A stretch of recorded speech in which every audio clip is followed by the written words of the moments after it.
Salut à tous, c'est Quentin. Aujourd'hui, je vais vous parler du plus grand galérien de Chine. Jack Ma, c'est l'homme le plus riche de Chine actuellement.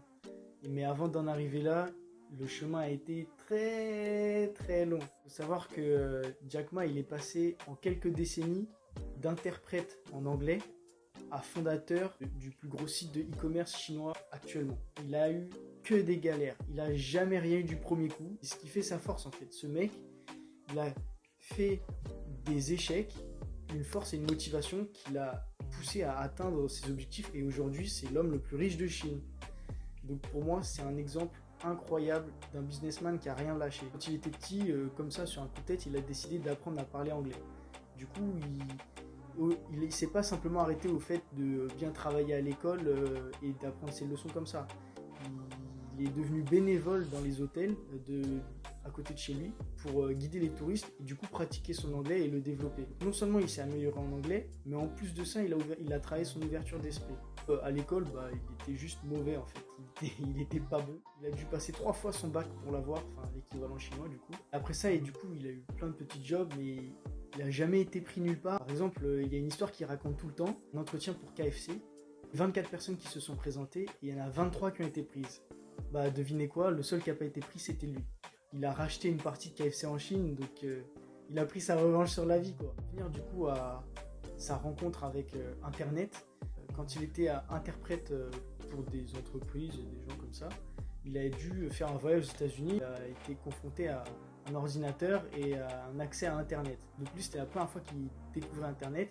C'était quelque chose qui n'était vraiment pas répandu en Chine. Par exemple, lui, sa première recherche, c'était bière chinoise. Et il a vu qu'il n'y avait aucun résultat. Du coup, quand il est retourné en Chine, il s'est dit j'ai un bête de projet, je quitte mon taf, je mets toutes mes économies. Bon, à l'époque, c'était 2000 balles, donc il n'était pas fou friche. Et je crée mon site. Et du coup, son premier site, c'était en 1995 et c'était un espèce d'équivalent de la page jaune. Donc, c'était un répertoire de tous les professionnels de ta région. Sauf que c'était un flop total. C'est Jack Ma, hein, jamais rien du premier coup. Et du coup, il est obligé de retourner à l'école, donner des cours d'anglais pour gagner sa vie. Au final, en 1999, il se regroupe avec des amis à lui, ils lèvent 60 000 euros ensemble et ils créent leur site Alibaba. C'est un peu la galère puisque à cette époque, pas tout le monde a accès à Internet et pas tout le monde a un ordinateur à la maison. Du coup, ils font du porte-à-porte pour présenter leur site aux gens. Comme ça, soit ils ont un ordi pour la famille et du coup, maintenant ils commencent à l'utiliser. Soit quand ils acquièrent un ordinateur, ils vont direct sur son site. Et ça a bien marché puisque maintenant, Alibaba, ils ont à peu près plus de 600 millions de visites annuelles, enfin d'utilisateurs actifs annuels. Donc c'est monstrueux. Et Jack Ma, c'est comme j'ai dit, c'est l'homme le plus riche de Chine.